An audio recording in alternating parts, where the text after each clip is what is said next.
हाय नमस्कार. प्रवीण काळे. आज दिनांक 27 जुलै 2025 रविवार. गेल्या सप्ताहात राहून गेलेले अनेक मथळे अभिवाचनाशिवाय राहिलेले आणि या सप्ताहात विशेष असे काही नसल्याने गेल्या सप्ताहातील रविवारच्या लोकरंगात दिनांक 20 जुलैला आलेल्या अतुल पेटे लिखित आजारी समाजाच्या नोंद करावेसे वाटले. कारण समाजाच्या विविध पैलूंचे विश्लेषण यामध्ये दिलेले. कारण माझे मनाचे सामाजिक वैयक्तिक कधी स्वस्थ कधी अस्वस्थ होत असलेले त्रागा ताणतावा हताशपण हतबलता संताप आत्महत्या करावीशी वाटणे खून करावेसे वाटणे या पैलूंमध्ये मी अडकलेलो. या सगळ्यांचे विश्लेषण ह्यामध्ये दर्शवलेले म्हणून राहावे ना म्हणून तुम्हाला प्रस्तुत आहे. ऐकूया मग लेख आजारी समाजाच्या नोंदणी. लेखक अतुल पेठे, अभिवाचक प्रवीण काळे. आज अनेकांना वेगवेगळ्या कारणांनी अस्वस्थ वाटत आहे. मात्र अनेकांना अस्वस्थ वाटतही नसेल किंवा आपण अस्वस्थ आहोत हे कदाचित कळत नसेल. शक्यता अनेक आहेत, पण अनुभव असा की बऱ्याच लोकांना काम करताना झोपताना आणि श्वास घेताना सुद्धा कसला तरी त्रास होत आहे. त्रागा ताणतणाव चिडचिड नकोसेपण हताशपण असेही होणे संताप होणे आत्महत्या किंवा खून करावा असे मनात वाटत आहे. मन शरीर आणि आजूबाजूचे जग यातील काहीतरी हरवले आहे असे जाणवत आहे. क्षणाक्षणागणिक साचून राहणारे अस्वस्थतेने कडवत आजारपण येत आहे. अनेक माध्यमातून बदाबदा कोसळणारे ऐकायला पाहायला आणि समजावून घ्यायला मेंदू कमी पडत आहे. या स्थितीत हतबलता येत आहे. नेमकं काय करावं हे काही सुधरत नाही आहे. परिणाम असा की कसेही बोलले आणि वागले जात आहे. भावना भडकत किंवा बत्थड होत आहेत. परिस्थिती हाताबाहेर जाऊन मन बिथरू लागले. व्यक्तिचे असे होत आहे म्हणजे पुरत्या समाजाचेच होते आहे असे आपण म्हणू शकतो. व्यसने अंधश्रद्धा बत्थडपणा असंवेदनशीलता असहिष्णुता अस्थिरता या साऱ्यातून बिथरलेले आणि बिघडलेले मन प्रकट होत आहे. कोणाला भीती वाटत आहे तर कोणाला भास भ्रम, कोणाला संशय येत आहे तर कोणाला नकोसेपण, कोणी वोटिंग फॉर द गोदोतल्या लकी या पात्राप्रमाणे अनियंत्रित अति बोलते तर कोणी गप्प झाले आहे. काही लोक त्रास देत आहेत तर काही लोकांना त्रास होत आहे. काहींना पैसे परिस्थिती उपलब्धता संधी राजकीय प्रभाव यामुळे शक्तिशाली वाटत आहे तर काहींना शक्तिहीन आणि दिशाहीन वाटत आहे. असे विविध प्रकार आहेत. कोणीही कुठल्याही बाजूचे असो अंतर्यामी अनेक लोक अस्वस्थ आहेत. कदाचित हे सारे जगभर असेल. आताचा काळ हा अनेक प्रश्नांच्या तंगड्या अडकून गच्च गुंतलेला आहे. मुद्दा असा की यात आपले काय होत आहे. आपल्या मनाची फरफट काही होते का. आताच्या नव्या जगाला सामोरे जाताना आपलेही मन आजारी पडले आहे का. मन बिघडलेल्या जनतेची आकडेवारी माझ्याजवळ नाही, पण ती जरी नसली तरी जगण्यातले रोजचे विविध अनुभव सौम्य मध्यम व गंभीर मानसिक आजारपणाची लक्षणे दाखवत आहेत. नागरिक आणि लेखक म्हणून जमतील तशा आजारी समाजाच्या नोंदणी मी करूच लागलो. त्या अशा कोणाच्या तरी सतत द्वेष करणे हे मोठे आजारी लक्षण सध्या दिसत आहे. सर्वसामान्य माणसे सहज छोट्या गोष्टीवरून एकमेकांना नष्ट करण्याची भाषा बोलत आहेत. राष्ट्र अणुयुद्ध करून बेचिराग करण्याच्या वल्गना करत आहेत. कोणाला ते शत्रू म्हणून उभे केल्याशिवाय जणू जगताच येत नाही अशी अवस्था आहे. एकमेकातील संभाषण मोबाईल TV वर्तमानपत्र भाषणे धार्मिक उत्सव या सर्व माध्यमातून विद्वेष पसरवला जात आहे. सतत युद्धाच्या तयारीत राहा असं शंखानाद ठिकठिकाणी केला जात आहे. खरं तर माणसांना आजची परिस्थिती आणि वास्तव दिसू नये हा घाट आहे. मात्र यातून विखारी द्वेष शिकवणारे आणि शिकणारे दोन्ही लोक मानसिक आजारी पडत आहेत. सतत अनाहूत भीती वाटणे आणि दाखवणे हेही तीव्र स्वरूपाचे लक्षण आहे. कोणीतरी आपल्या वाईटावर आहे, हल्ला करणार आहे, लढाई होणार आहे, येथपासून ते पृथ्वी नष्ट होणार आहे येथपर्यंत कसल्या तरी भीतीचं थैमान मनात घोंगावत असते. दारी आलेला प्रत्येक माणूस खुनी आहे आणि कोणालाही भेटताना हातात पिस्तूल हवे आहे असे वाटू लागले. सध्याचे राजकारणी पक्ष चॅनल्स आणि सोशल मीडियाने तर भीतीची दुकाने ठाई उघडलेली आहेत. एकच चित्र सतत दाखवून आणि पाहून मन बिथरत आहे. त्यात AI तंत्राची भर पडली आहे. ती आदळणारी चित्रे आपल्या मनात दर क्षणी भीतीची भर घालतात. हा भीतीचा विषाणू एका मनातून दुसऱ्या मनात एका राष्ट्रातून दुसऱ्या राष्ट्रात पसरतो. या भीतीपोटी लोक भयग्रस्त किंवा आक्रमक किंवा अंधश्रद्ध होत आहे. विवेकाला खुंटीवर टांगून लोक जगत आहेत. समाजात अनेक प्रकारच्या दऱ्या वाढत आहेत. त्यातील आर्थिक दरी टोकाची होत आहे. श्रीमंत आणि अतिश्रीमंत तर अतिगरीब होत आहे. या भेदाने दोन्ही बाजूचे मन अस्थिर झाले आहे. श्रीमंतीचे फलक डोळ्यांसमोर नाचवले जात असताना बहुसंख्य वंचितांना दुःखाच्या खाईत ढकलले जात आहे. शिक्षण आणि आरोग्य यात दोघांना उपलब्ध असलेल्या संधीत फरक आहे. ऐहिक सुखाला चटावलेला समाज आत्मकेंद्र आणि आत्मलुब्ध झालेला आहे. एकीकडे ओबिसिटी जाडपणा तर दुसरीकडे अनिमिया रक्ताची कमतरता हे आजार दिसत आहेत. कुठलेही अनारोग्य हे मानसिक आजाराला आमंत्रणच असते. बेदरकारपणा, बेभानपणा आणि बेजबाबदारपणा वाढणे ही वृत्ती सर्व थरात बुकाळली आहे.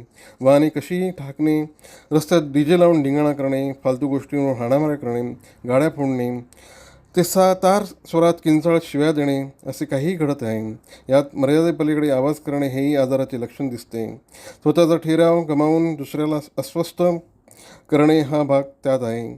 अति आवाजाने एकतर बहिरेपणा येतो किंवा स्वरयंत्रावरील नियंत्रण गमावले जाते. मिरवणुकांमध्ये स्पीकर्सच्या भिंतीसमोर आपल्या लहान बाळांना खांद्यावर नाचवणारी वडील मंडळी पाहिली की मन सुन्न होते. रस्त्यात कर्णकटू हॉर्न वाजवत राहणारी माणसे याच पंथातली असतात. सतत आवाज करा हे राज्यकर्ते शिकवत आहेत.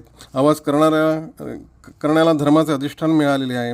हेच वर्तन सोशल मीडियावर घडत आहे. रोज अनेक ठिकाणाहून शब्दांचे आणि वाक्यांचे दगड भिरकावले जात आहेत. अश्लाघ्य भाषा आणि वर्तन सवयीचे होत चालले आहे. त्यात अनेकांना वर्मी घाव लागत आहेत, पण आम्हाला कसलीही क्षती उरलेली नाही. सामान्य माणूस ते आजचे लोकनेते यांच्या वागण्यातून सभ्यतेचा लोप झाला आहे. शांतता आणि सभ्यता हे मूल्य असते हे आपल्या गावीही नाही. यातून मन दुभंगून हरवले आहे. पटकन भावना उद्दीपित होणे आणि करणे हे एक तीव्र आजाराचे लक्षण आहे. वर उल्लेख केलेल्या लक्षणातून हे उद्भवते. मनावरील ताबा सुटून पटकन अतिहळवेपण किंवा निगरगट्टेपण येते. कोणत्याही मुद्द्यावरून भावना भडकावून कोणता धोंडा घेऊ हाती अशी अवस्था चटकन येत आहे. आवेश आणि अभिनिवेश यातून तयार होतो. आपण चित्रपट पाहू लागलो की त्याचा प्रत्यय लगेच येतो. अमानवीपण आणि अतर्कता यांनी चित्रपट भरलेले आहेत. त्यात देशभक्तीचा तडका आहे. त्यागाची आणि अन्यायाची परिसीमा दाखवताना तयार केलेल्या शत्रूच्या नरडीचा गोट घेत देव, देश, धर्म, रूढी, परंपरांचा भूभुक्कार केला जात आहे. बडबडीतपणा स्थायीभाव झालेला आहे. खाजगी ते सामूहिक लिंचिंग करत मन बेभान होत आहे. माझ्याकडे पाहून हसलास म्हणून किंवा गर्दीत स्कूटरचा नुसता स्पर्श झाला तर हिंसेचा उद्रेक होतो आहे. याला जोडून लैंगिकता हा मुद्दा आहे. सुयोग्य लैंगिक शिक्षण आणि संवाद नसल्याने ऐकून लैंगिकतेविषयी भयानक गैरसमज आहेत. त्यात मन चेतावले जाण्याचे अनेक मार्ग उपलब्ध असताना तीव्र उद्दीपनाचे काय करायचे याचे यक्ष प्रश्न आवासून उभे आहेत. या लैंगिक दबावातून मन मोकाट होत आहे. जगण्या वागण्यातील एकूण तारतम्य गमावल्याची हर क्षणी प्रचिती आपल्याला येते. अतिशय छोटी गोष्ट अनाठायी प्रमाणाबाहेर मोठी महत्त्वाची गोष्ट पूर्ण दुर्लक्षित केली जात आहे. सेन्स ऑफ प्रपोर्शन गमावलेली आहे. यात वर्तमानपत्र चॅनल्स आघाडीवर आहेत.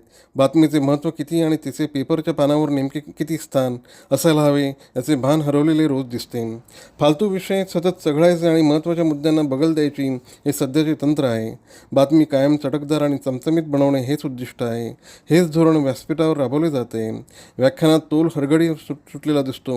त्यामुळे आमदार आई काढतो आणि स्टेजवरील लोक खिदळत टाळ्या पिटतात. आपण नेमके काय आणि किती वाचत, बोलत व ऐकत आहोत याचा अंदाज गमावलेला आहे. अंतिमतः मन निष्क्रिय होत आहे किंवा ते व्हावे हाच हेतू आहे. सुमार आणि कमी कुवतीच्या लोकांना मानाचे स्थान मिळणे हे तारतम्य गमावल्याचे असे लक्षण आहे. सुमार दर्जा असलेले अतिसुमार लोक समाजाच्या प्रत्येक क्षेत्रात महत्त्वाच्या पदावर थक्क करणाऱ्या आत्मविश्वासाने वावरताना दिसतात. सुमार गायक हजारो लोकांसमोर चुकीच्या स्वरात केकाटत गातो. सुमार नेता आगाऊपणे वाटेल ते विधाने करतो आणि आश्वासने देतो. सुमार कलाकार रोज विविध विषयांवर तारे तोडत वर्तमानपत्राचा अवकाश व्यापतो. सर्व समाजाची सुमार समजूत हा मोठा प्रश्न त्यातून उद्भवलेला आहे. याला जोडून एक आजारी लक्षण दिसते ते म्हणजे कामातील कौशल्य गमावणे. कोणालाच कुठल्याही क्षेत्रातील एक गोष्ट नीट येत नाही. अगदी राजस्थानातून आलेला आजचा तरुण सुतार सरळ रेषेत पट्टी मारू शकत नाही. हे छोटे उदाहरण. मात्र सांगायचा उद्देश हा की परंपरागत काम अथवा रितसर शिक्षण घेऊन शिकलेले काम नेमके आणि नेटके करता न येणे ही मोठी समस्या आहे.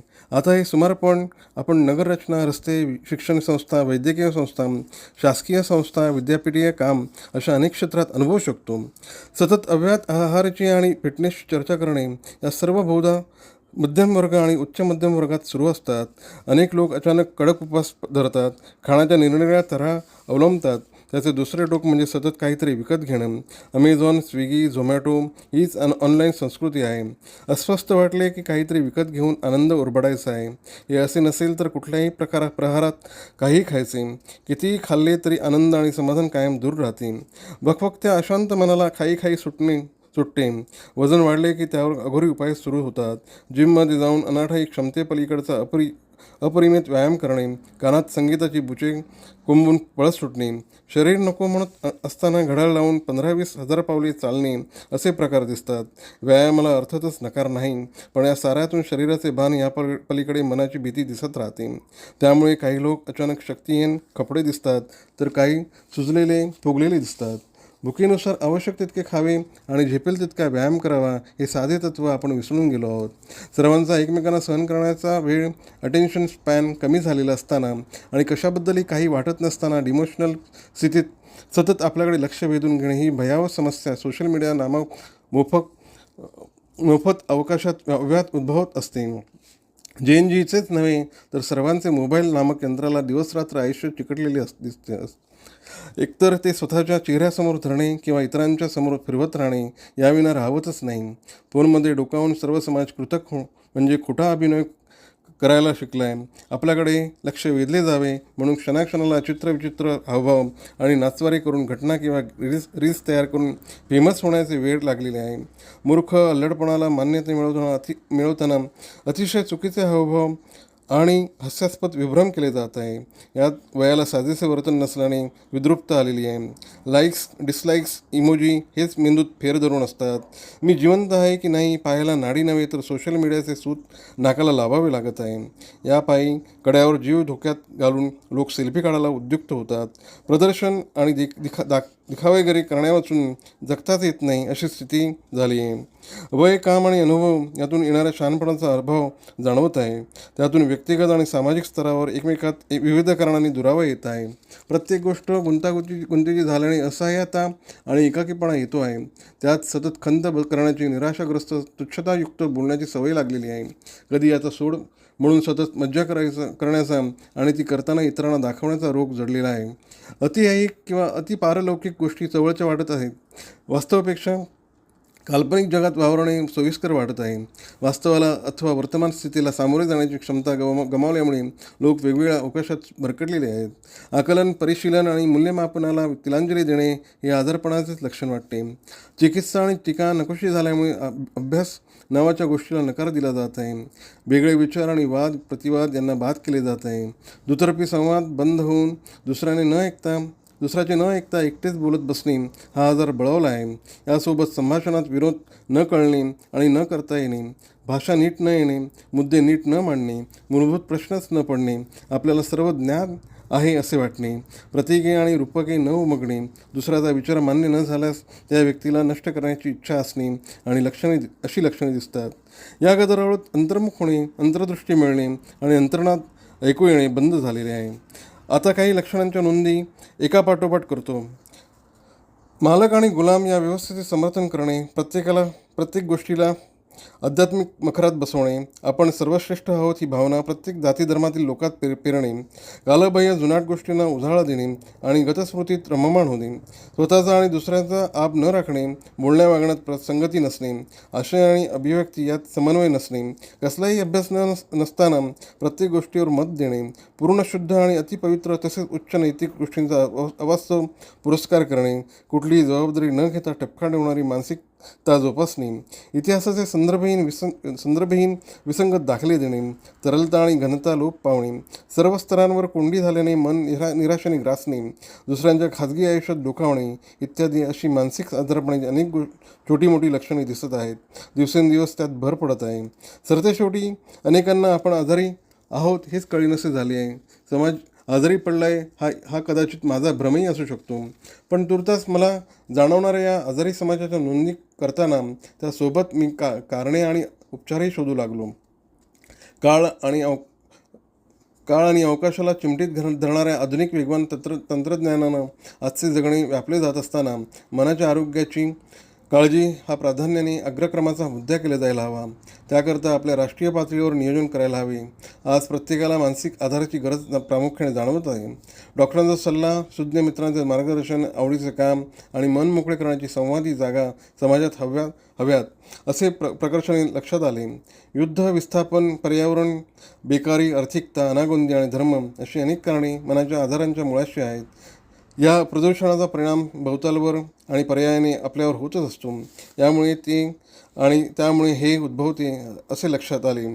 सांप्रत काळी या आजारी लक्षणांचा प्रादुर्भाव सर्वात जास्त असला तरी एकमेकांच्या साथीने आणि क्षेत्रात गंभीरपणे काम करत आणि किमान विवेक बाळगत जगण्याचे काही मार्ग आहेत हे कळले. समाजात जबाबदारी स्वीकारून अनारोग्य माजवणाऱ्या घटकांशी संविधान हाती धरून नागरिक म्हणून हस्तक्षेप करायला हवा असे लक्षात आले. शांतता, प्रेम, क्षमाशीलता आणि सौहार्द हे शब्द नसून विचारसरणी असल्याची प्रतीत झाली. याच भोवतालात काही मोजकी माणसे आपल्याला क्षेत्रात जाणून जीव लावून काम करत आहेत. अडचणींशी सामना करत तोडगे काढत आहेत. तरुण मुली जगण्याचे नवे शोध घेत आहेत. कोणी लेखन करत आहे, कोणी नाटक तर कोणी चित्रपट. रुळलेल्या वाटा सोडून अभियांत्रिकी, वैद्यक, वास्तुशिल्पी, पर्यावरणप्रेमी, शिक्षक काम करत आहेत. छोट्याशा गावातून दुर्बल परिस्थितीशी सामना करून खेळाडू वर येत आहेत. सामाजिक मानसिक आजाराने ग्रस्त झालेल्या समाजातील खरं तर प्रत्येकाला जगण्याचे असे निरोगी मार्ग गवसू दे आणि आजारी नव्हे तर निरोगी समाजाची लक्षणे सर्वत्र दिसू दे हीच सदिच्छा. धन्यवाद.